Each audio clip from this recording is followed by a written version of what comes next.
Hello, everybody. Welcome to episode number 234 of the SoxProspects.com podcast. We're the web's number one source for information on the Boston Red Sox farm system from top to bottom, from Fort Myers to Worcester, across the Pike to Fenway, and all stops in between. Thank you for listening. My name is Chris Hatfield. I'm the executive editor of Sox Prospects, and I am joined, as always, by our director of scouting. He loves to eat turkey because it's good, and he loves to eat turkey like a good boy should. Ian Cundall. Welcome to the show, Ian. It's a holiday week episode. I'm sure you are excited for the holiday. I know I am. I actually don't like turkey, so really, well, you get chased. No, by I do. I'm kidding. I do like turkey. Oh, you're just trying to. Do you like turkey glazed with maple syrup? No, absolutely not. Okay. No, it's it's a big week. I'm kind of dreading it because there's an event next Saturday that I never look forward to, and I'm terrified for. But it's the price I pay for the university I went to. So. Oh, is that the Ohio State game? Yeah, and it's very important. We both have one loss, and whoever wins is going to the Big Ten championship. So Jim Harbaugh's got a good record in big games, right? Very good. So yeah. I'm extremely confident and not absolutely terrified that we're going to get blown out. Well, good luck, friend. That's why being a fan of things like that is just not fun. It takes a toll on my life that I get way too invested. And as someone I get asked like, "Oh, do you enjoy watching those games?" Absolutely not. I hate it, but I have to because that's I love it and I hate it. But I'm not looking forward to that. Well, you had an option to get out of it. You didn't have to do that, but now you're just locked in. Is the problem? Yeah, I mean, choice. I made the choice when I was like 6 years old. So yeah, six. I started watching college football when I was like 6 years old. Right, but that didn't pick where you went to school. No, I was a Michigan fan growing up. I had no choice where I went to school. It was written in the stars. Exactly. But yeah, no. So I'm excited for the holidays, but at the same time, I'm not looking forward to what the end of the holiday weekend or week will bring, which is just 3 hours of pain, most likely. All right. Well, I hate to hear that, but anyway, we hope all of you out there have a great holiday week planned. Glad you were able to download us and we could join you in some way for that holiday week. We've got a good episode of the show coming up. 40-man roster talk. Why were we right? Why were we wrong on the players who were protected or were not protected by the Red Sox on last Friday's 40-man roster protection deadline? We'll talk about a few free agent targets, who we think the Red Sox might be going after in free agency. There have been some rumors, but let's look past the rumors and look at fits. Look at who might make sense for the Red Sox this coming year. We'll recap the end of the Arizona Fall League, and we'll get to your emails, bunch of your emails on the show today. And of course, if you want to email us, the email for the show is podcast@soxprospects.com. Send us an email, note, thought, concern, question. We want to talk about what you want to hear about, so hit us up. And of course, if you want to support the show, two ways to do that. First, you can rate, review, like, subscribe, whatever it is on Apple Podcasts or whatever your podcatcher of choice is. And you can also support us on patreon.com/SoxProspects. Get access to special rankings, update information, for example, which I just realized I need to post because we just posted our season end rankings on Friday. I think Mike got those up, right, Ian? Yeah, and I think people will find those interesting if you're on the Patreon because there are some pretty decent discrepancies in the top 20 between the four of us. So you'll get some insight into where we are on certain players. Yep. So we've got our season end. It'll be the season end top 20 or 30 for each of us, as well as the prospects who were ranked 61 to 70 in our rankings voting before the rankings went up. So make sure you check those out on Patreon and support the show. It's a great way to get some good stuff and support us. But Ian, let's start with picking up from last episode. We were talking about this a little bit before the show. Let's start with what the Red Sox did. The Red Sox protected 4 players, and those are the 4 players who I think we were most certain would get protected in Jeter Downs, Brian Bayo, Josh Winkowski, and Cutter Crawford. I agree. They were locks. Like the Pretty first much. Bayo and Downs were true locks. And then Winkowski and Crawford were locks in the sense that just like something could have happened that meant they weren't. But like, if you told me like asked odds, I would have said like 95% that they would be protected. Yeah. So yeah, they were getting protected. That was never in doubt. It was just, would anybody after that? And the answer was no. The answer was an emphatic, not emphatic. We don't know how emphatic it was, but that was it. The Red Sox did not protect Thaddeus Ward. They did not protect Durbin Feltman, Victor Santos, Gilberto Jimenez. They did not protect Cedar Rafaela. They did not protect Zach Kelly. They did not protect Ryan Fitzgerald. All of those guys are still out there. And I think, we're in agreement. I was thinking this myself, and I was wondering how you would react to it. But then you went ahead and said the same thing when we were talking before the show, Ian, in that I think we just kind of, you think about it for long enough and you kind of talk yourself into something. And I think that's just kind of what happened here. The one that I stand by is the Ward question, because that was a pretty unique question that we haven't really seen. A prospect of that caliber, now eligible for Rule 5, but who isn't going to pitch probably, possibly at all. If he does pitch, it'll be at the very end of the year in Ward. Yeah, and I mean, with the track record the Red Sox have shown with their timeline with Tommy John comeback returnees of late, he probably would not pitch next year. I mean, he got cut right around when Jay Groom did, same time of year, right? So you would think he was later. Was he later? Yeah, he was May. Remember? Right, but I thought Groom didn't get cut for a while because they were trying to rehab it, and then they decided in May to. I thought that was Mata surgery that happened to. No, Mata got surgery in March or April. Let me look. Groom had his surgery in. It should be on his page if you're there. May of 2018. Right, that's what I'm saying. Ward had his in June, I think. So yeah, I guess you're right. So I guess you were right. I for some reason I thought, because Groom got hurt in spring training initially, whereas Ward obviously pitched like twice in Portland before getting hurt. And since this minor league season didn't start until mid-May, for some reason I had in my mind that Groom had his way early. But yeah, I guess it's like a month difference. But a month difference, I mean, you think back, Groom made 3 appearances in the Penn League that year. Yeah, well, was it 3 including the playoff starts? Yeah, I think because it was 1 regular season and 2 playoff, I believe. Right. And so that sounds right. That if you push it back a month, though, that's the off. That's we're not going to see him till Instructs next year. Right. With Ward. So yeah, I mean, maybe as you said, he gets a cup of coffee at the end of the year, with Portland or whatever. But it's essentially a lost season. I mean, he would get a cup of coffee at the end of the year. It'd be the FCL too. Yeah. So yeah, I think they're just kind of almost daring teams like, yeah, go ahead, pick him, like pay for his rehab. I mean, wasn't the first pick in this year's Rule 5 draft? I think he was injured all year and then wound up getting returned. Wasn't a guy just returned this year? Like this week, I believe. It was recent. It was like a week ago. It was that guy. Yeah. I'm looking at it right now. I want to say it was Jose Rivera from the Angels to the Astros, but I could be wrong. It was an Angels pick. Yep. He just got returned like yesterday or something. I think he's who you're talking about, because I'm looking at the list, or maybe Jose Soriano. I don't know. Let me Google it. Because the first 2 picks were pitchers. Jeez. Yeah. Oh yeah. Jose Soriano is that Jose Soriano? He missed. Oh, it was the Pirates from the Angels. Yeah, and he spent Soriano the entire season on the injured list, and he was returned on November the 14th. So that's who it was. It was So he made 2 appearances at the end of the year in A-ball, and that was it. Yeah.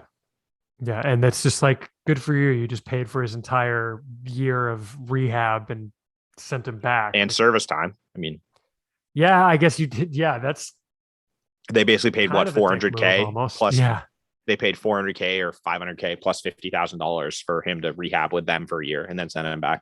And honestly, if Ward gets selected, I wouldn't be surprised if that's what happens, because it's tough to keep a guy.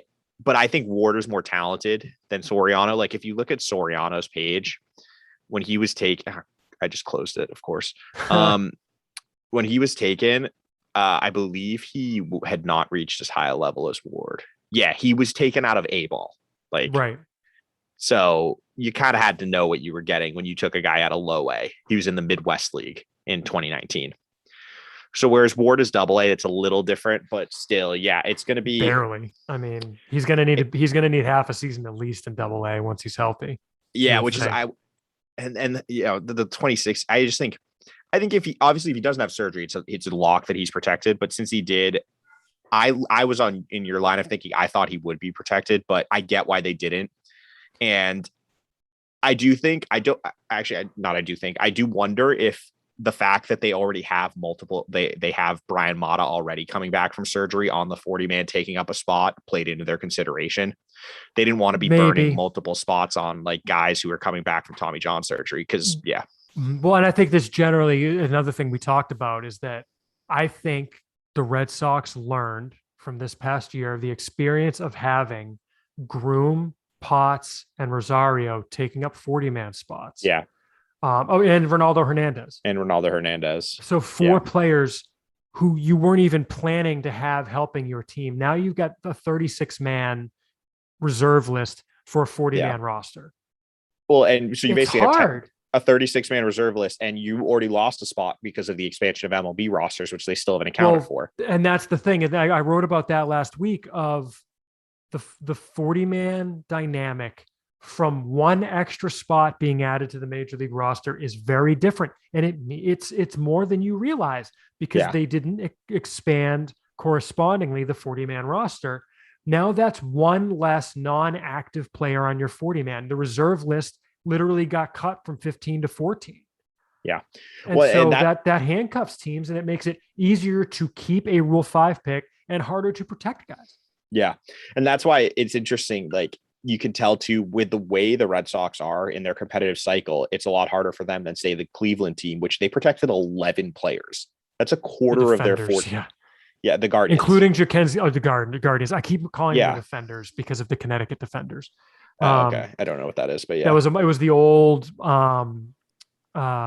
I want to say it was the Tigers. Wasn't it the Tigers New York Penn League affiliate before they just called them the Connecticut Tiger? I think it was like before it might have been the Tigers that would have been or something before like that. My time. Anyway.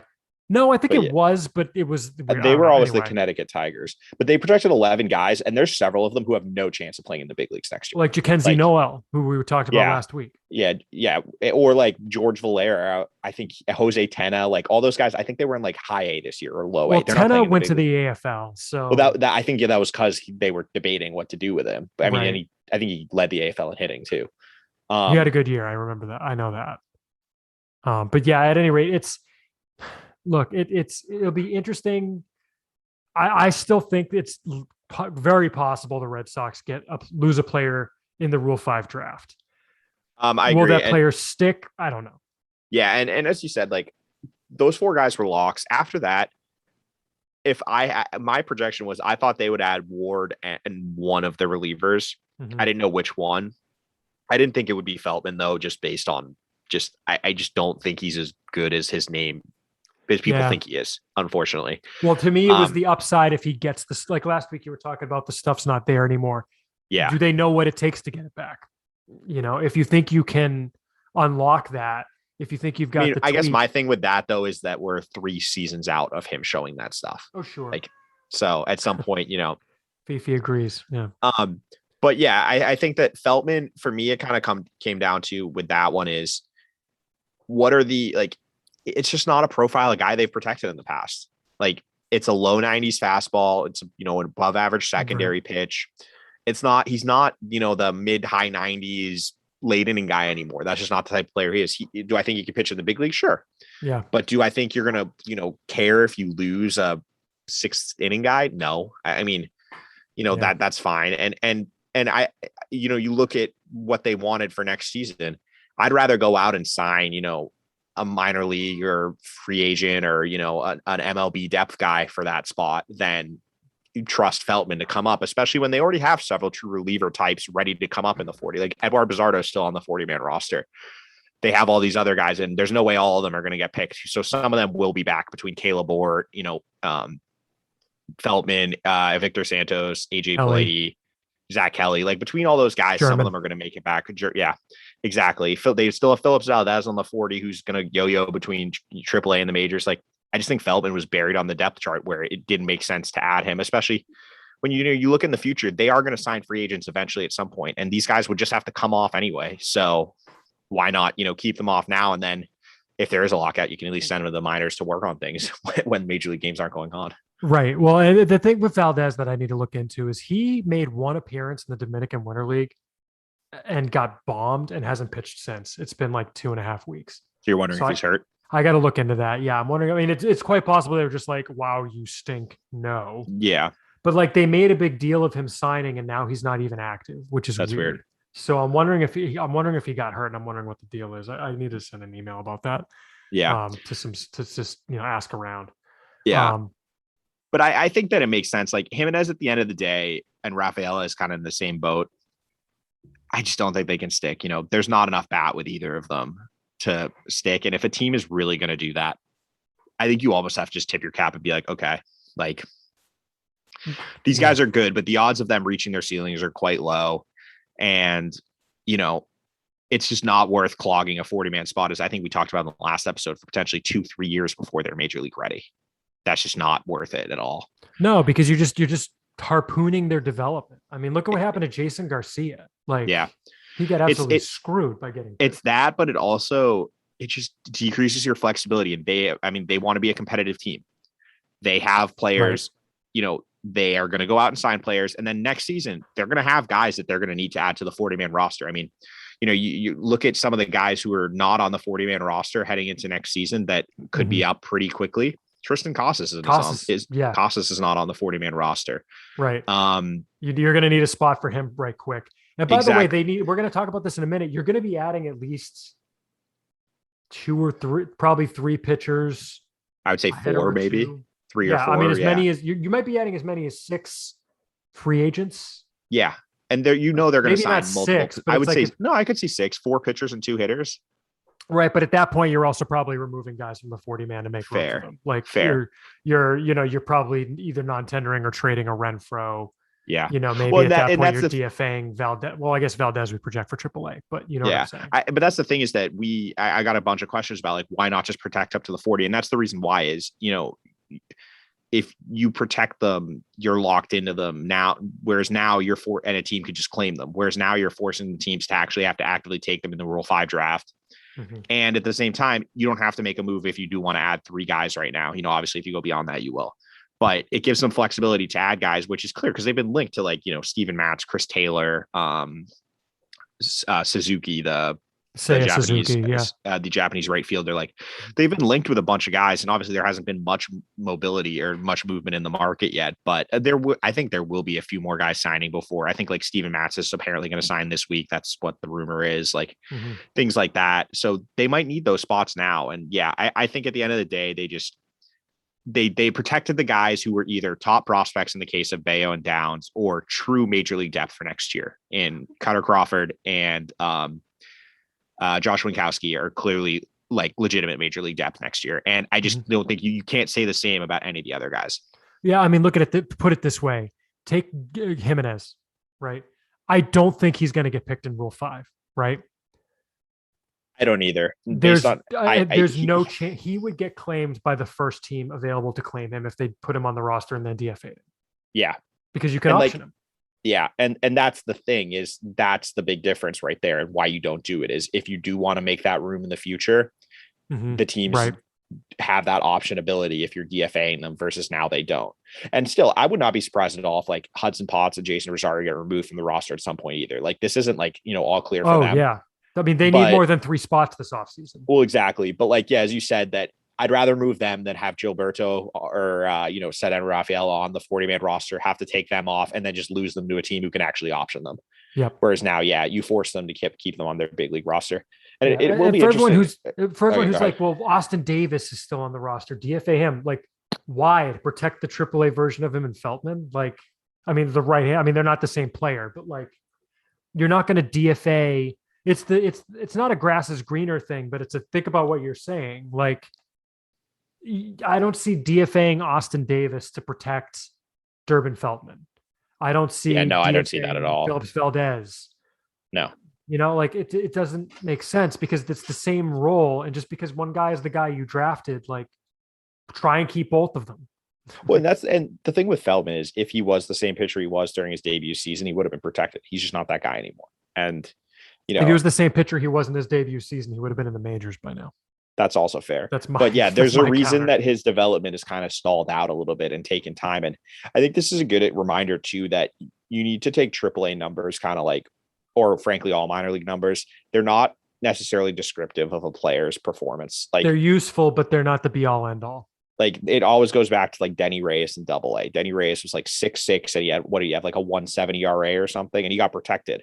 If you saw him, and I saw Denny Reyes again this year, he's like 86 to 88. Mm-hmm. Like you can't just look at the numbers and assume, oh, they're good potential major league players. Like Denny Reyes is a great minor league depth arm. He's not a major leaguer. And same thing, like Feltman, I think obviously has more upside than Reyes, but he's a low 90s reliever. Like that's just not the way baseball's going. There's those guys you can find pretty easily. I mean, they signed several relievers off of free agency last year that I like more than him now, like Zach Kelly, Jose Adames, who I think is back as a free agent this year. But, just because you put up good numbers at AAA doesn't necessarily, isn't like a precursor for success at the major league level. Yeah. And look, I mean, it's possible Feltman gets picked in Rule 5. I could see anyone. I could absolutely see it. Feltman, Santos, German, Fitzgerald. Yeah. I could see Politi. I don't think you agree with me, but I could see it. I don't. Because all it takes is one team that thinks I know how to fix that guy, or I know how to untap this, or like Fitzgerald. I think he's at least going to be a good bench piece, and let's see if he turns into more. Like Fitzgerald is super interesting to me just because I didn't realize how much of an extent his swing change made a difference with his ability to drive the ball this year. Like his career slugging coming into this year was like 380 or something.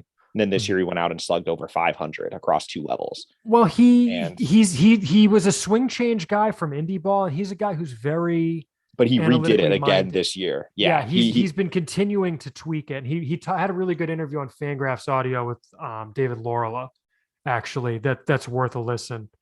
And he talked about all of that out. Yeah, it's really good. Because if you find a team though that truly believes that his power is legit, then there's 100% I could absolutely see someone taking him. And same thing with like Frank German. He had 5 really good outings out of the bullpen. I heard his stuff was nasty at the end of the year. It's like 5 innings, 1 hit, 1 walk, 8 strikeouts. Yep. Yeah. If someone saw that, if that's all you saw from him last year, you definitely would be interested in that. And if you're a rebuilding team, why not? I mean, I'm going to take a guy and talking about hard throwers. He's someone who's up in the high 90s. Like, give me a big righty with a ton of velocity and say, okay, we can come in and work with him on his command and his consistency and developing his secondaries. Like, that's the type of guy I think I would take a risk on more so than someone like Feltman or even Victor Santos, who I do like Victor Santos a lot, but he's like a finesse righty who's more of like a fringe starter than a true bullpen arm. Right. And hey, if he gets picked and sticks, then more power to him. Right. Yeah. Like, yeah. It's, wish we could have kept you, but it's not like this is going to, he's not a high ceiling guy. Yeah. I mean, guys in Rule 5 now, like, I mean, Garrett Whitlock was one thing. That's not the norm. I mean, if you look at the rest of the guys who got picked in Rule 5 last year, Akil Baddoo, Baddoo was legitimately good this year. He was legitimately good, but he also was like very street. Like he was super hot at the beginning of the year and then cooled off a decent amount. And then he got really hot at the end of the year. Did he get hot again? Okay. Yeah. Let me look at his game logs. Cause it's funny that you mentioned him, cause I'm actually on his BRF page right now.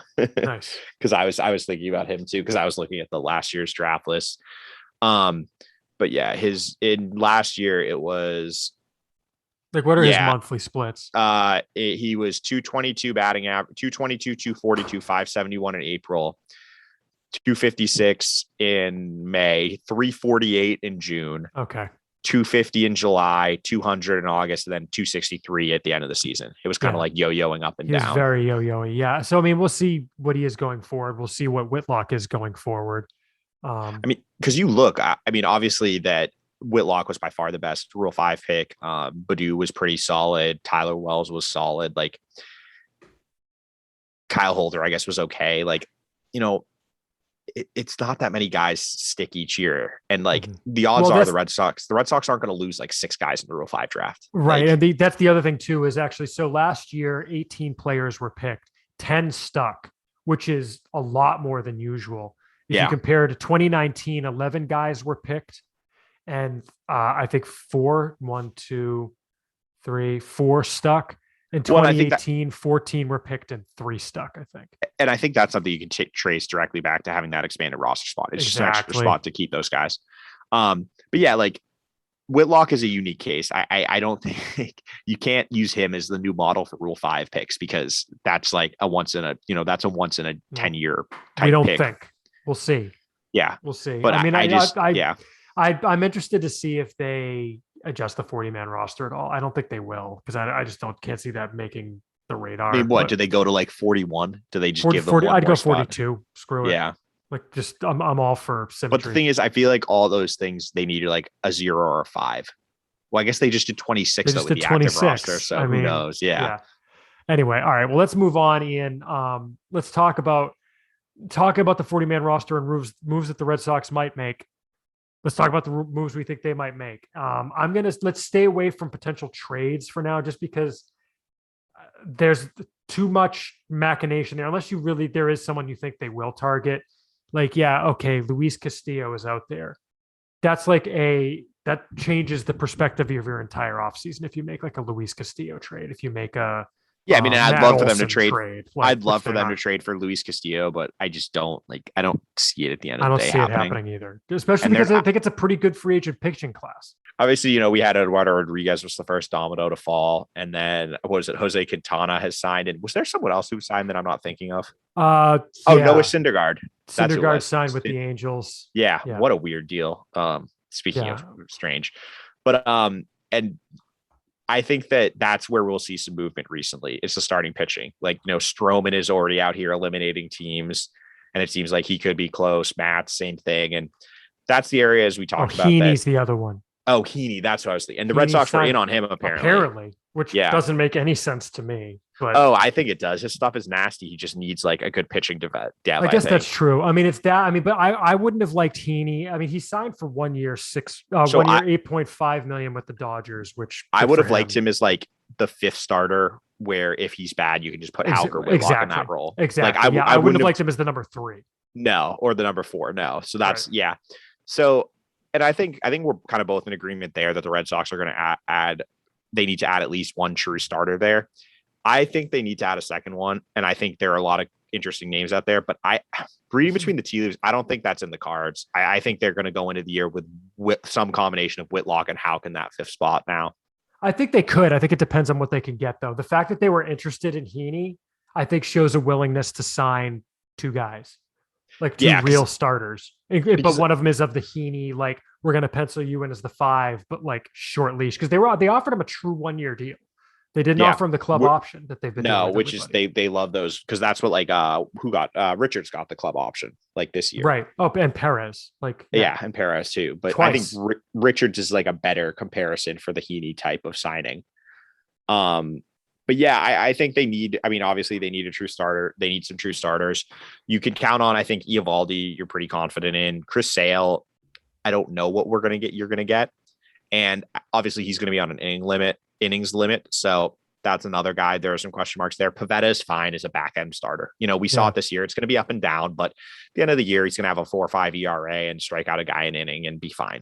So who would you like them to go after? I mean, there's some names out there. The kind of big name left is Robbie Ray, who's like realistic. I don't have any interest in him. You do? I don't have interest in him for what he's going to cost. I think he's going to cost way too much. I think the next tier down, he's going to get paid. Yeah. He's coming off a Cy Young. But then you get down to I don't think Gossman's going to come east. I think Gossman re-signs with the Giants, and I'm actually pretty scared of Gossman. I was all kinds of into Kevin Gossman last year. I'm not now, unless they know how to fix him. Yeah, because we know Scherzer's going to go west. Scherzer's probably going to stay in LA. Scherzer's not coming to Boston. Gossman. Verlander re-signed with Houston. Oh, that was the other one. Verlander did re-sign with Houston, and Red Sox were apparently interested in him also. Yeah. But that's your number 3 guy, I think. If the thing you have to remember with all of these, the Red Sox are interested in, not all of them they're actually interested in. A lot of them, they're just doing their due diligence, calling an agent, and the agent is telling people that the Red Sox are interested in them. Well, the thing too is that Syndergaard, I think it was Alex Spear who actually kind of not directly, but sort of refuted the report that they had actually put in a competitive offer on him. It made it sound like that was pretty overblown. So I think he's on the right track there. Yeah. That's a good way to put it. But I think this tier, kind of looking at by pitcher sort of WAR last year, which, speaking of which, Alex had a great article basically talking about why WAR is bad when talking about the Cy Young award. I don't know if you Yeah, I have to read it. It's bookmarked. It was an interesting article, and it was very well thought out, like all of Alex's pieces are. So I mean, just look at the fact that Fangraphs and Baseball Reference have such completely different pitcher WAR. That should tell you. Because I think it was most relevant in the NL. Because looking at it, my initial thought was Corbin Burns won. That's fine. Mm-hmm. And then the more I dug into it, I was like, oh, Zach Wheeler kind of got screwed here. Like, yeah. We've gone a little too far. If a guy who throws 160 innings can win the Cy Young over someone who has similar numbers who throws 220 innings, in my opinion. Right. But anyway, moving on to the pitchers, I think the sweet spot for them is this tier of like Alex Cobb, Anthony DeSclafani, Tyler Anderson, John Gray, Michael Pineda, Alex Wood. Really? Like Steven Matz, like that little group right there. So you don't see them going after like the Stromans or... No, I just don't see it. I think Rodon is way too much of a question mark, and you're going to have to give him too much money. Kershaw, I have no interest in for the same reasons. And I don't think Kershaw would come east. No, he's probably, like you said last time, he probably goes to like Texas. Greinke is 38. I don't want any part of that. Robbie Ray, I just think it's too much money. And you're paying off of his best career season, probably. I just don't like paying for a guy off of his career year when you know you're never going to get that type of production, most likely again. Mm-hmm. And then, I mean, that's literally, that next tier is after that, it's Stroman. And then it's Cobb, DeSclafani, Tyler Anderson, guys like that. Yeah. Matz, like anyone from that group, I think would be fine. And then maybe you go out and get like Corey Kluber on a 1-year deal. Like weren't they interested last offseason in him on a 1-year deal? Kluber, they tried to sign, before. That's what I mean. Like, go get him for a 1 year, or get Dylan Bundy on a 1 year, like fix it right contract in kind of like the Andrew Heaney role as the fifth. I would just like to see them go out and get 2 of those guys, though. Mm-hmm. Yeah, I don't know if they'll sign 2 of them, but maybe. I mean, again, it probably depends on the price. Oh no, I don't think they will, but I'm saying that I personally would like. I think they're going to end up getting one of them. What about the bullpen? Because I think they kind of go together, because it's like, I don't think they're going to get a Raisel Iglesias or a Kenley Jansen. I don't think that kind of signing necessarily makes sense. Jansen scares me. I think Iglesias is going to cost more than I'm comfortable with, and Jansen. Well, on principle, I would never give up a pick for a reliever. Yeah, that's right too. Right. Yep. But like a Colin McHugh is interesting to me. He's 35, yes, but if you can get they just had, and they had him 2 years ago. Well, they had him in 2020, but he opted out. Oh, right. That's what it was. He didn't even pitch. I forgot about that. Because he went to the Rays and dominated. Well, he didn't. Yeah. I mean, he had a good year. 3.74 ERA. Wasn't his whip like really low though? If I remember correctly. I don't have it on here, but he threw 60 innings. Oh no, this is a steamer projection. I'm sorry. That's not what he did. No, he was really good last year. He had a 1.55 ERA last year. Yeah. I mean, I kind of like the McHugh fit as the kind of like, you've got a chance to start. We're not promising you anything. And if Hauker Whitlock beats him for the spot, then hey, you're going to go to the bullpen and pitch leverage innings. He was pitching multiple innings too by the end of the season with Tampa. Right. Yeah, I do like the reliever market. I think it's more on the old side. If you look at like the guys, it's a lot of like 33, 34, 35-year-olds. Yeah, Kirby, but I'm not interested in him. But like Kendall Graveman, Ryan Tepera, McHugh, Andrew Chafin, Yimi Garcia is one I would be interested in. Old friend Chris Martin, even though his stuff wasn't as good as it was last year. But I think that they need to get multiple guys. And I think the most interesting thing is, are they going to be comfortable going into the season with Matt Barnes as the closer, or are they just going to turn that over to Whitlock? Or I'm just fascinated to see what they do with that closer position, because I have no idea what to expect from Matt Barnes.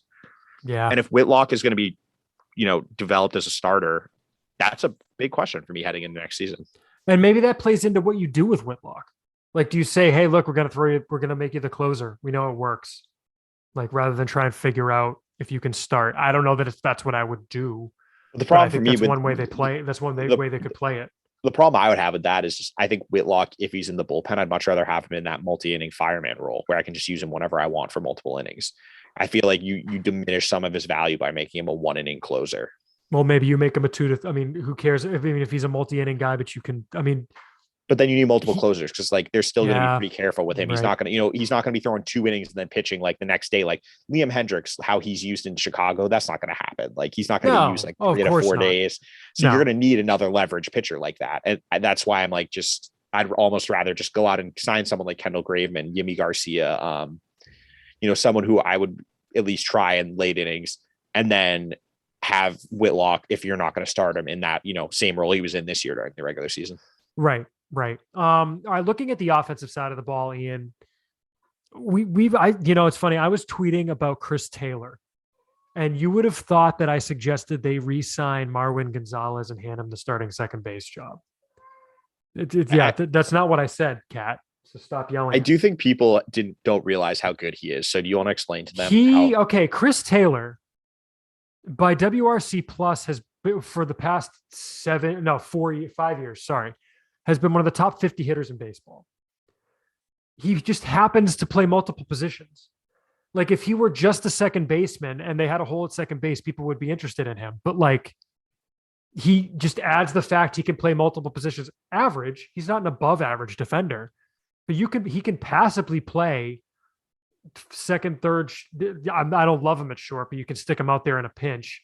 I'm not going to make him my primary shortstop, but he can play it on an off day, and you can put him in any position in the outfield. So just because the fact that he happens to play multiple positions does not mean that he is a bench utility player. He's a starting caliber player who can play multiple positions. And that's part of why I really like his fit on a roster that has one hitter, one starting caliber hitter, which by the way, I'm not counting Christian Arroyo or Bobby Dahlbeck. One hitter who can start, signed past 2023. Everybody else, let's face it, like Bogarts is going to opt out, so I'm not counting him as signed. Devers is going to be a free agent. Kike Hernandez has one more year on his contract. You don't know what you are going to need going forward. You have Costas penciled in at first, probably. And other than that, I don't know if Jeter Downs is going to be a starting caliber second baseman. I don't know if Xander Bogaerts or Rafael Devers is going to stick around. I'd like them to. But this gives you flexibility where, hey, you go into this year with this roster, you sign Chris Taylor, you start him as the starter at second base. Okay, you see how the season goes on. Do people get hurt? Does it make sense to move him? Oh, Christian Arroyo is healthy and playing really well. Start Arroyo at second and start giving Taylor time in left or right field, whatever you want to do with him. Move him around the diamond. Give everybody a day off. Guys are going to get dinged up. We saw that this year. But I think you have no idea. Like if Kike Hernandez walks, maybe Chris Taylor's your center fielder going forward. Maybe he's your left fielder and Verdugo gets better on defense and Verdugo's your center fielder again. I don't know. But I just like that part of his fit.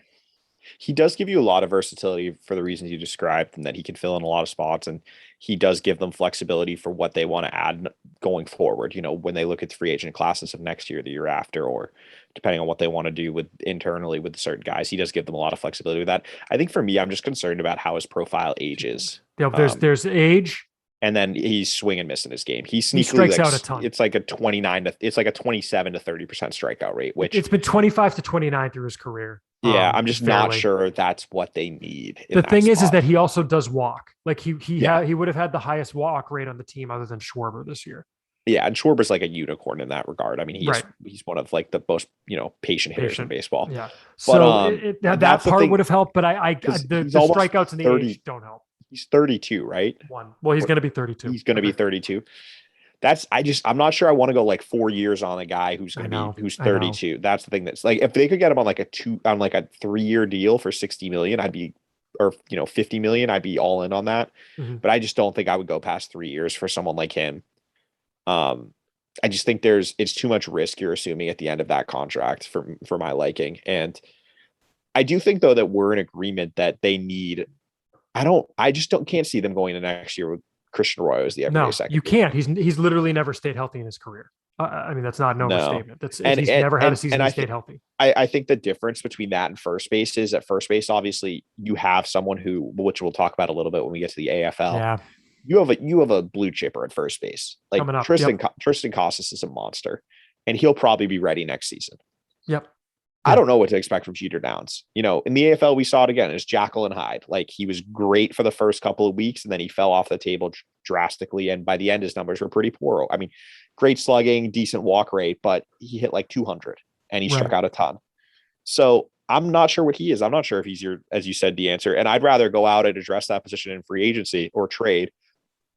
And then if Downs turns out to be as good as, he potentially could be, then that's a great asset to trade. We've seen them do it before with like Yohan Moncada, guys like that. Like just because an asset doesn't develop for you doesn't mean it can't be a valuable piece in building your team. And I do think Downs has a role in building the future of the Red Sox. I'm just not sure if it's as a Red Sox or as a trade chip for another player who can help them, at a different position or maybe even the same position. Oh, then I mean, you don't know what Duran's going to be either. Like, is Duran going to be a center fielder? Is he going to be a fielder? I mean, Duran's the same boat. We've talked about, like, his defensive metrics were atrocious last year, and as good as hit the power was nice, he didn't hit that well, and he struck out a ton by the end of the season. There's still a lot of question marks with him about how that swing is going to translate against major league pitching. And that's why, as I said, like, I think that the system currently, in terms of close to big league ready talent, Costas is the only one I would project as like someone who could be an everyday player for the Red Sox right now. How do you feel about? Oh, go ahead. Duran and Downs have that potential, but I would not project either of them to be, starters for the Red Sox in 2024 right now. How do you feel about Starling Marte? It's interesting because he's a weird player. He doesn't really walk, but I don't think he strikes out a decent amount, but he can run, which he strikes out at like an 18% clip, but he doesn't walk at all. It's like he's also going to be 33 next year, which I didn't. That's realize. The issue is that I think he's going to get too much money it's going to be like a 4-year deal. And I'm just worried about any player his age who relies on athleticism and how that's going to age. But I think the profile is great because they really could use like a fast, athletic, good defender, true center fielder. That way, Hernandez the second. And that's the thing. The one benefit of having Kike Hernandez on the team is you don't necessarily need a second baseman. You need either a second baseman or a center fielder. Right. If you can address one of those positions. And I think, you look at the market, center field is pretty bad though. Like, it's basically Marte and no one. Yeah, there's no one. All the outfielders are like the Castellanos. Like, well, that's the problem. All the outfielders are corner guys. Yeah. And you go to second base, I would love Marcus Simeon. I don't think it's going to happen. If I could pick anyone for the Red Sox to sign this offseason, he would probably be it. I just think the fit is Simeon? Perfect. Yeah. I just think the fit is perfect because he can play second. Where do you put him to start? Put him second. He played second last year, but he gives you that coverage if Bogaerts is really struggling at the All-Star break, you can be like, look, dude, like, let's look at these metrics. Like, maybe we can switch this around. Or if Bogaerts gets hurt, Bogaerts needs a day off. You have a Gold Glover who can just slot in on that day. And I just think that the combination of that and his ability at the plate is it'd fit perfectly in what they're, the current team they have. Yeah. I mean, I think that's true. The other thing I'm worried about is with Simeon, you have to be confident the 2019, 2021 Simeon is Simeon. Yeah. Because he's got the 2 MVP caliber years and nothing else. Sandwiched between an awful year. Yeah. Yeah. And it's just, but I mean, I'm looking at second base. Again, it's the strength of this free agent market is corner outfielders. And I would say like corner infielders. You've got like Freddie Freeman, Brandon Belt, Rizzo, Kyle Seager, Chris Bryant, Eduardo Escobar, like up the middle and shortstop, obviously, but second base, it's like Simeon. And then like Cesar Hernandez, who actually I kind of like Cesar Hernandez. Yeah, I wouldn't mind him as a signing. Like, there's nothing, there's none of the names really jump out. Whereas shortstop, obviously, there's a ton. And the thing is, I just don't see them going after. The reason I listed Simeon is I just don't see them going after Baez, Seager, Story, Correa. Like, they'll check in on those guys, but I just don't. At the end of the day, I don't see it. I don't think the thing is you're trying. You do that if you are going to let Bogaerts walk after his opt-out and not even try and re-sign him. Yeah. That's why you sign Correa or Story or Baez, is that like you just know you're not going to keep him. And obviously, like with Baez, it'd be a big upgrade defensively, but are you confident in his offense? Because I'm not. And no. I hate that fit, like offense-wise, profile-wise in the Red Sox lineup. His problems are the ones that the whole lineup had all year. Yeah. Like Correa is ultimately the perfect fit. Except they won't sign him because of the shortstop thing, and he's going to go to Detroit probably. Well, he's also going to make mega money that I don't know that I'm comfortable with them giving out, because again, you've got to pay Devers coming up. You're going to have to pay Bogaerts if you want to keep him around. Like, they're not going to sign Correa and keep Bogaerts. You're signing Correa to jettison Bogaerts because you think Correa is that much better. Yeah, and the thing is, you ultimately, can they really afford him at $30+ million, Bogaerts at $30+ million, Devers $30+ million? Probably not. So yeah. That is a fair point. No. I think that though, I think they need one starting caliber hitter and they need one bench hitter. That would be my like preferred offensive, transactions or what kind of a bench hitter? Like, I'm not like questioning you. I'm just saying when you say that, are you talking like, because they've got, I mean, right now, like Locastro is on our projected 2022 bench. I'd be comfortable with him. Who I think would be a great fit. I don't think that he would take this role would be Mark Canha. Yeah, I think he's going to want to start because he can play first base, third base, left field, center field, right field. Like he's probably going to want to start, but he gets on base. Like I just think someone like him. But I do think that you either need to bring in someone who can play first base with Bobby Dahlbeck, like be a partner with him at first base, or are they going to have to go out and get, are they comfortable with, as you said, a bench of Christian Arroyo and Tim Locastro? I just don't see that. You don't have a left-handed hitter. Like they need a left-handed hitter off the bench. I wouldn't mind them signing two bench bats. And then just jettison one of Arroyo or Locastro. Well, Locastro. I mean, I think he's got options left. Locastro. I'm fairly certain he's got options left. I'm looking. I didn't know that. I'm on the he does have an option left. He does have an option left. So like I'm cool with him sticking around, and like let's face it, he also might get DFA. To try and sneak him through later. But I mean I think two bench. I mean, look, that's why I'm saying I can't. They need so many guys. I can't see them signing two like Matt's Gray level starters. I think you sign one of those guys. I'd love Mchugh, because he can be either a starter or a reliever. I think what you're saying is that the money doesn't work, because those starters are going to be 10 million plus. No, and we're saying think you can have that many guys. They're going to need to spend 5 to 8 million on the relievers. Then they're going to have to spend 5 to 10 million probably on a bat. Or if they're going to Chris Taylor, they're spending 15 plus million. Mm-hmm. Yeah, the math is tough. It gets a little dicey, as you said, especially if they want to re-sign some guys. So what's your ideal offseason, Ian? Because I think for me, I'd go like one of the Matt's Gray level starters, Mchugh, one of the like Yimi Garcia, Kendall Graveman level relievers. Hitter wise, I'd say like a Simeon or a Taylor would be nice. And then the bench, I think it depends on what you've got left. You need at least one guy. I mean, you're going to sign like Marwin Gonzalez. I was just about to say that you need like a Marwin Gonzalez type. Yeah. I mean, obviously, except I don't think they can do all of that. Like, I just don't. Right. If you're signing either Simeon or Taylor, that's 20 plus million. That's what 15 to 20 million at least. Mm-hmm. Then you talk about Matt's Gray. Those guys is going to be 10 million. That's 30 million. Relievers is another 10 million at least. That's 40 million. There's 40 million in contracts right there, and for 4 guys. Like, well, it depends on what a Mchugh is going to need. It depends. I mean, the bench, I think you're just going to sign one or two. But are they really going to add $40 million to the payroll? I don't know what the number is at right now, but I think it's at like 17, 170. I think they can. I was going to say, I thought it was like 173. They could fit about that, but they're not going to go like 60, 70. Well, we also don't even know what the number is going to be. The CBT number. Fair point. Didn't the owners really recently suggest they want to lower it? I didn't see that. I think they did. That's laughable. But anyway.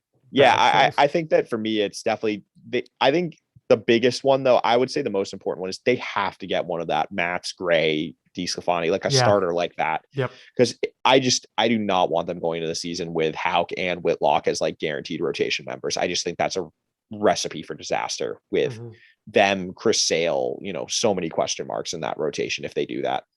Yeah. All right, Ian, let's move on to wrapping up the AFL. The Arizona Fall League ended this past Saturday, was the championship game. The Scottsdale Scorpions, their season ended on Friday, and that meant the end of the Arizona Fall League for the Red Sox. 8 players who were out in Arizona. There wasn't 9, because I guess it turns out Connor Wong never did wind up getting out there after being on the Red Sox taxi squad. I guess they just figured, and this probably isn't wrong, that experience of the major league playoff chase, or not even playoff chase, the playoffs on the taxi squad was probably just as beneficial as playing out in Arizona would have been. That sounds about right to me, honestly. And the headliner, Ian, as we've alluded to, Tristan Costas ended the Fall League hitting 372, 495, 487. That's a 982 OPS for those who like that number. That's in 78 at bats, only 1 home run, but he was stinging balls all over the place. Clearly walking a lot with a 495 OBP. Just a heck of a campaign. Really isn't too much to say about it, frankly. Just he had a good fall. He's a very good baseball player, and I think obviously I think people know that he's really good, but that hammered it home. I think it illustrated that you can't just because he's a first baseman knock his prospect status. He's that special of a potential hitter. Yep, agreed. And I think that that's something that I don't know necessarily if nationally he was getting that recognition. There were certain guys like who would just come in and were just automatically ahead of him, even though they played the same position. And I'm just not sure that for example, like he was 20, 30 spots worse than Spencer Torkelson, which is where he was in the rankings heading last year. Right. If you're going to knock him for being a first baseman, which almost every list does, then I don't understand why Torkelson's not getting knocked. And if you think Torkelson's a special hitter, which I do, well, don't sleep on Costas. He is he's a potential monster at the plate. I think the national lists are coming around on Costas at this point. Oh no, they 100% are. He's going to be top 20 this offseason. But I think that if they were a little slower to get there, I think though. Yeah. The other three hitters were Cole Cottom, Jeter Downs, and Tristan Costas. Downs, of course, had that great start where he had 5 home runs. And let me try and find, Ian, my tweet where I had the breakdown of his hot start and then his brutal kind of slump that he went. He was, I think, 0 for 18. But Downs at the end winds up hitting in 57 at bats, 228, 389, 491. He was okay. I don't know if you want to kind of talk him up a little bit while I find that the splits here to kind of illustrate. I mean, I think it just was kind of, what we expected based on the season he had, because he was obviously he was terrible during the regular season until the last 3 weeks. I think he kind of really hit really well.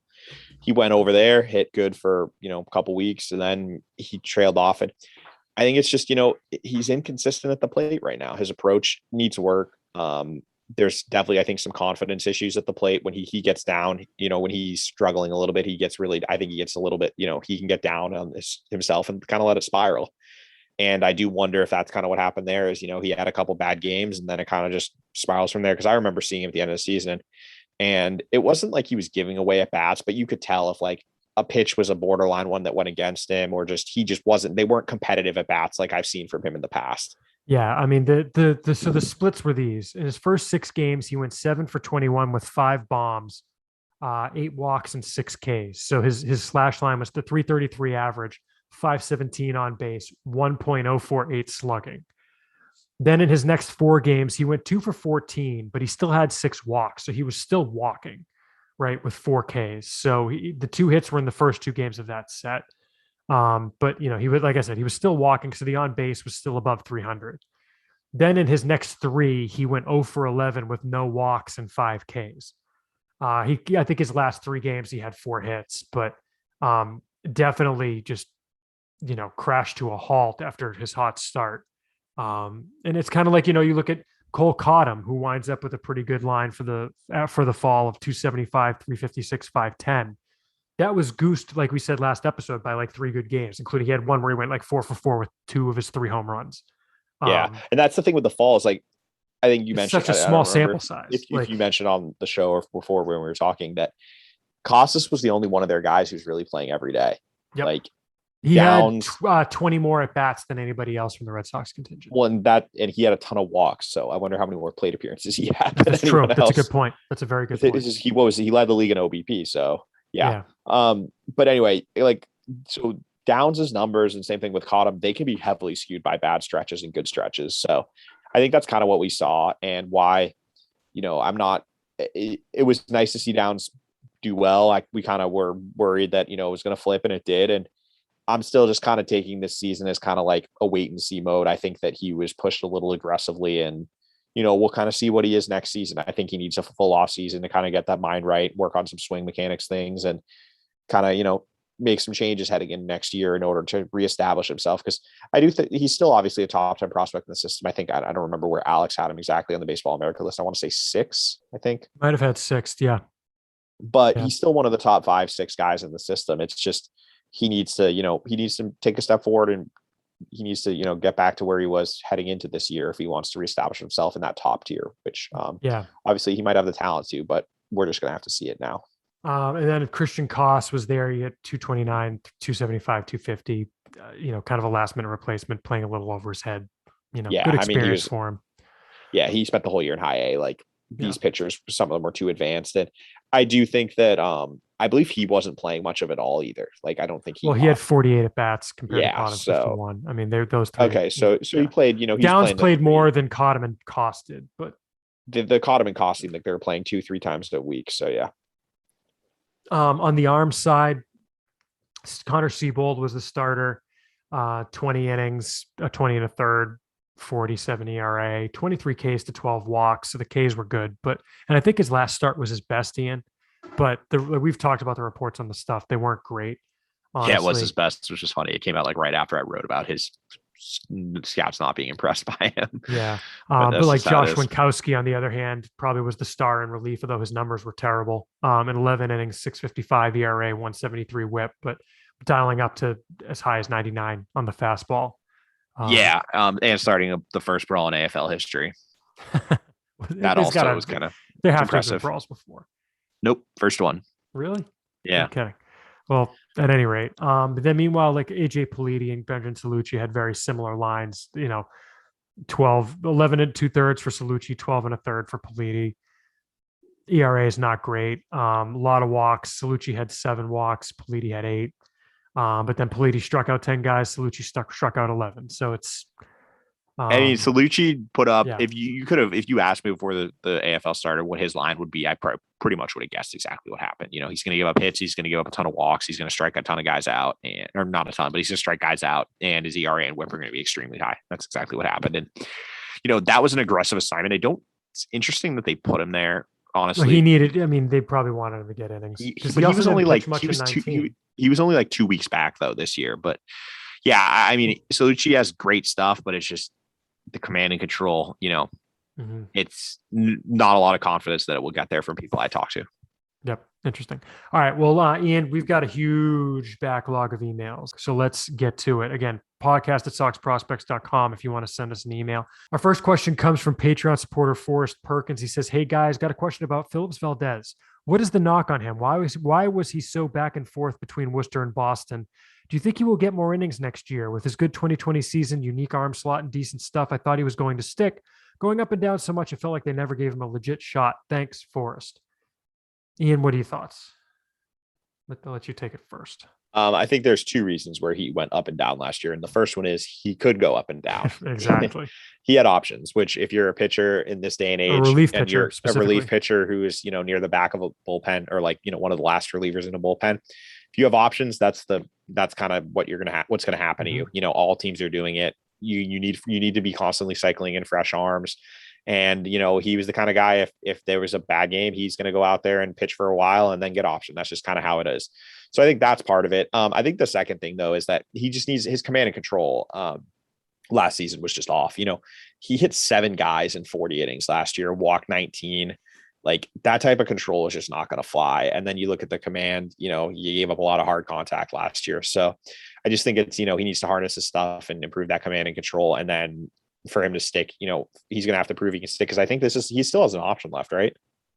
Valdez does. Yes. Yeah. So we've got him projected to start the year in AAA. Until he, is out of options when they have to make a decision. There's probably a good chance that this is going to happen again next year. Right. Yeah. I mean, that's what happens with those middle relief guys. They cycle up and down. Although I'm interested to see if they wind up going to the 15-day option rule, because they were going to go back to that for pitchers this year, but then with COVID, they decided to keep it at 10. But if they go to 15, we'll see if that kind of affects how they play it. But it's like you could see him cycling with, who has options. Does Davis still have options? Maybe, with guys who are on the roster right now. Austin Davis has an option left as well. I don't know if they can option Hirokazu Sawamura, but maybe. I mean, he might be a guy who rides the shuttle a little bit. We'll have to see how that winds up playing out with the bullpen guys. Edward Bizzardo is another guy who could be up and down. So those guys will probably all be riding the shuttle, but that's just how it works. So thanks for the question, Raul. Thanks for the question, Forrest. We appreciate it. Our next question is from Raul. He says, "Hi guys, do you think the Red Sox should try and sign Seiya Suzuki?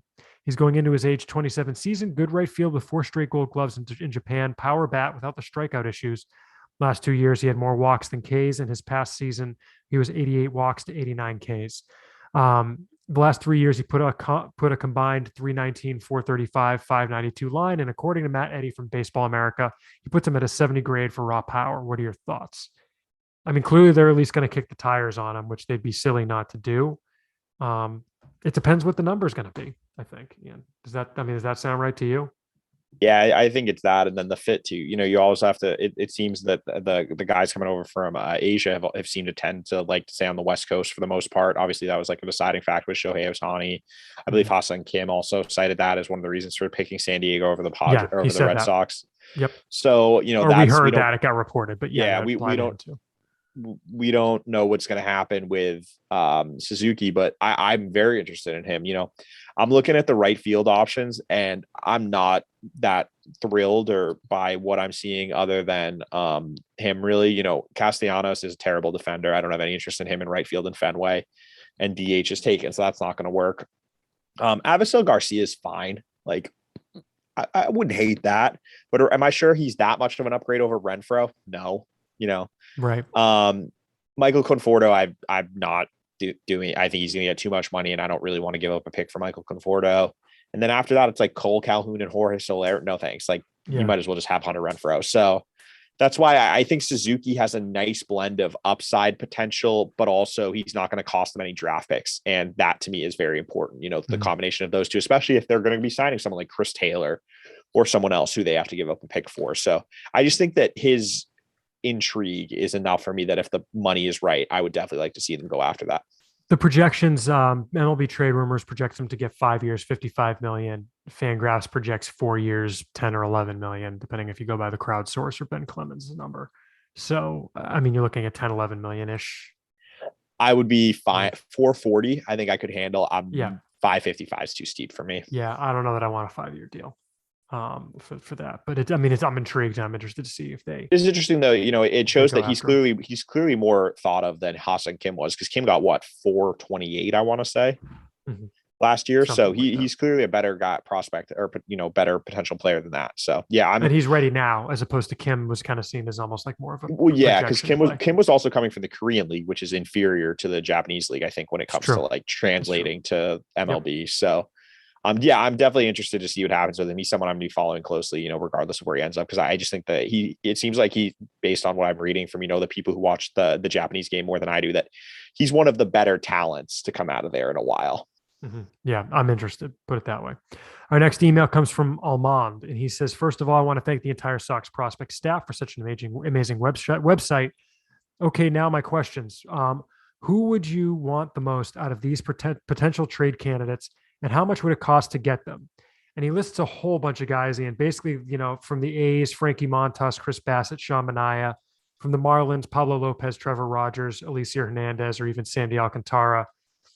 John Morosi mentioned that the Marlins are looking to trade one of those pitchers because they have so much starting pitching. Alcantara is the obvious pick, but he's probably very expensive. So for me, it's Montas or Lopez. Would Bobby Dahlbeck or Jaron Duran plus Seabold plus another mid-level prospect be enough? How about Dahlbeck or Duran plus Pavetta? Thanks again. I mean, I'm interested. I've almost given up on trying to figure out what guys are going to cost in terms of prospects. Frankly, those packages don't seem like they would get it done, in my opinion. I don't know what you think. I mean, and I guess it depends on who you're talking about. It's hard to judge players because teams have such wide views of prospects. Yeah. And this is something I even encounter every day. When I'm talking to scouts, it's like, I'll talk to 2 scouts from 2 different teams about the exact same player. And one of them will be like, oh yeah, I think he's a potential, like MLB guy. And the other will be, he's more a 4A guy to me. Like, it's just teams are all over the board. So it's impossible to predict, which teams will like which player. And right. I do think, though, in terms of what you're talking about, I just don't see the Marlins dealing from that core of pitchers. I think why would they? Well, he's going off of the Morosi tweet that they want to, because they think they have too much starting pitching. There's no such thing as too much starting pitching. Right. That's just. I think the A's is who you go after, because the A's have made it abundantly clear they're in fire sale mode, and I think like the way the A's are going, Chris Bassett doesn't fit their timeline. He's 32 years old. But he's only got one more year, I think. Yeah, and it's exactly, it's 1 year at third. Like if he doesn't get traded in the offseason, he's gonna get traded in the regular season. Yeah, that's true. Montas, same thing. Like I would love Montas, I would love Bassett. Manaea scares me because of his injuries, but I mean, I would take Manaea. Like I think those guys are more realistic, and I also think they would cost less than the Marlins guys, because the Marlins guys are all young. Like Trevor Rogers is what? He's like pre-arb. I think he's in his like second year. Alcantara. No, he was a rookie. He's in his second year. Second year in the league, though. Yeah. Got it. Got it. I think that what's his name? Alcantara, I think, is in his third year. Like they're all young. I agree year. with you. Like I'm with you that the Rays that the Rays guys are going to cost a lot less. But do you think that those are going to be enough to get them? Those like the Dahlbecker, Duran plus. No. Yeah. I mean, especially not Montas. Montas is the youngest of that crew. I don't know what his contract status is. I think he's locked up, I want to say, though. I thought he got extended at some point. But I mean, I think we run into the issue of overvaluing your own prospects. And when we're talking about like a high-end starting pitcher, I'm not sure that that's going to get it done. I mean, we saw I'm trying to think of a good starter who was traded at the deadline last year. Who's a free agent that has, like Scherzer, but that doesn't count because Trey Turner was in it. I guess no real starters were traded at the deadline. We're definitely forgetting someone obvious. I know. I'm running through it right now. No, there really wasn't anyone traded who was under contract for this year. I mean, Barrios was the big one. Barrios is the example, actually. That's what we're there forgetting. it is. Yeah, and he already signed an extension. Yeah, that's why he's not Montas, by the way, signed a 1-year deal to avoid his first year of arbitration last year. So he's got 2 years. Yeah. But like you saw in the offseason, Jose Barrios was traded during the regular season. Jose Barrios had 1 year left. They obviously signed him an extension recently, but he was traded for Austin Martin, who was very overrated compared to what scouts thought of him nationally. And people have corrected on that now once they've kind of dug deeper. And then Simeon Richardson, who's a very legitimate starting pitching prospect. I think that's like, if you want Montas, that's where you're approaching. Like you're going to have to be giving up, 2 top 100 guys. And that they don't have the Red Sox are in a weird position with their system that Tristan Costas and Marcelo Meyer and Nick York are almost too good to trade for those kind of guys. And then they don't have those back end top 100 guys. I mean, Duran is probably going to be in there, but there's really mixed opinions on him, as we talked about. Maybe they like him, but yeah, after that, Bayo, teams will be interested in Bayo, no doubt, but that's not enough to carry a package. And that's where you kind of run into the issue is, do you really want to deal 3 or 4 guys for one starting pitcher? I think I'd almost rather just, go out and sign Steven Matz for $10 million for 3 years, do something like that at that point. Right. Yeah. So that's, I think that's pretty well said. So we'll leave it at that. Next question comes from Harrison. He says, hello, Chris and Ian. Terrific website, terrific podcast. I always rave about Sox prospects. Here's a hypothetical. It's come down to the deadline for setting the 40-man. Assume that the major prospects who needed protecting are protected and some DFAs have occurred, like LoCastro. I just want to focus on the next 3 players. The Sox are at 40, which still includes Rosario and Potts. That leaves out Thaddeus Ward. The recency of Ward's Tommy John may keep him safe from a claim, so they would leave him off. They could. What's the question? Or maybe they shouldn't take that chance and give Ward a shot. But so he's asking, would they keep? If you've got 2 out of Ward, Rosario, and Potts, who would you keep? I think is the question. I mean, the answer turns out 2 of the 3, and we know what they did. It's just, what would you have done? Again, that gets back to the difference between DFAing someone versus exactly. That's what I was about to say. So, I mean, if you're telling me they would all be Rule 5 eligible, I would have kept Ward over both the hitters, but that's just not how it works since they're already on the 40-man. Okay. Our next email is from VLTC, who says, I'm curious about your take on the future of Ryan Fitzgerald. I've long seen him as a potentially viable MLB bench super utility man, yet the Red Sox seem to treat him more as an org player. Is it just his age/ceiling, or are there critical flaws I'm missing? I know I'm a sucker for indie league guys, but I wouldn't be that surprised if someone with an open bench spot snapped him up in Rule 5, assuming the Sox don't protect him, which obviously they didn't. We talked about that piece of it, Ian. I don't know that I think they treat him like an org guy. I mean, yes, they promoted and then demoted him this year, but that was more a special situation having to do with the Olympics. Yeah. I think wasn't treating him like an org guy. I think it's two things. It's age, and I think there's just concerns about how his hit tool would play against, MLB caliber pitching. Obviously, when he got promoted to AAA last year, his strikeout rate spiked from like 18%, 19%, which is very manageable, to like 28%. And I'm definitely concerned long-term about the swing and miss in his game, if that's kind of going to be a more reoccurring thing against more advanced pitching, especially as he's trying to hit for more power. So I think when you're that, and he's going to be 28, like, I know it's not fair. I know it's a unique case, but that matters to a lot of teams. He's a 28-year, like, he's what, 5 years older than Jonathan Arauz, for example, Arauz. Yeah, like, but the thing is, if you're just claiming him on Rule 5 to be your bench. Oh, no. I completely agree that he could be claimed. I'm saying why the Red Sox might have been like not as likely to protect him as like. Sure. And we went through that part of it, and I get, but it's like it was like the Red Sox selecting Josh Rutledge in Rule 5. Like, they're picking him up to be the bench infielder at the major league minimum. If you don't have anyone for a team that doesn't have Jonathan Arauz in their system, right? But that's why, we'll see what happens. It wouldn't surprise me. And that's why, if you ask me, I would rather he stick around next year. If they had to choose someone to be picked, I'd be fine. I'd rather the team took a pitcher and left him to be kind of like, because the pitchers are more fungible. Yeah, exactly. Whereas I don't think they have like, they obviously have a Arauz who's going to start in AAA next year, I would assume. I don't see them going into the regular season with him as like a bench MLB guy. Yeah. I would love for not Costas, Fitzgerald to be that kind of utility guy, then playing that role that Yair Munoz kind of played this year with Worcester, with the eye towards a call-up, if he continues to hit like he did this year. Yeah, I'm cool with that too. Our next email starts, "Hey guys, I was wondering if you could comment on the strategy of leaving so many open spots." We talked about that. I can appreciate having an open slot or two. However, there must be some upside, of which I'm unaware, that balances out the risk of losing players in the Rule 5 draft. We talked about that, Ian. And look, the Red Sox are not the only team with 3 open roster spots.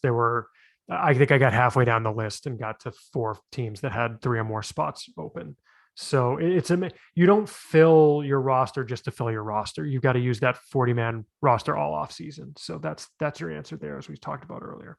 But thanks for the email from AP in VT. All right. Thank you all for the questions. Again, podcast@soxprospects.com if you want to send us questions. And we're going to wrap it up, Ian. Thank you all for sending in your questions. And thank you to those of us who are supporting, those of you, not those of us, those of you who are supporting us on patreon.com/soxprospects, including our $5 level supporters. That includes Kyle C., Tyler Woodrow, Jeff Trainer, David Nardone, Tim Harding, Bill Stanton, Dib Kendall, Evan Kirkwood, Hurricanes 1, Chris Fox, James O'Hara, Nathan Kenyon, Andrew Wallen, David B., Ben Burnett, Al Mendel, Kevin Katrides, Ben NRI, Paul Denyer, Lendl Martin, Cassandra Gupta, James B. McMahon, Stephen Gregory, James Bailey, Andreas Goldstrand, Corey Perrick, Forrest Perkins, Mark Herman, Aaron Meta, Jeff Harwood, Jimmy Mountain, Brian Cowan, Dusty G, Pavel, Jordan Shabbat, Jeffrey Scruggs, Nicholas Staropoli, Bob Intron, Mike Kawano, Chris Bollier, Curtis Waltman, Michael Stewart, Keith Fox, Caleb Farron, John Kane, Andrew K., Tim Ware, and Michael Murphy. Thank you all. Follow us on Twitter. You can follow Ian at Ian Kundal, that's IANCUNDALL, and follow me at SP Chris Hatfield. Rate and review. We appreciate everyone who does that. Hit us up on Twitter. Check out the site. The new rankings are up. When you send in your questions, if you have any, on the season end rankings. Those just went live this week. We're going to talk about that next episode. So hit us up with your questions related to that, and we'll get to them on the show. So again, podcast@soxprospects.com. Thank you all for listening. For Chris, I'm Ian. We'll be in your eardrums quite soon. Have a great holiday.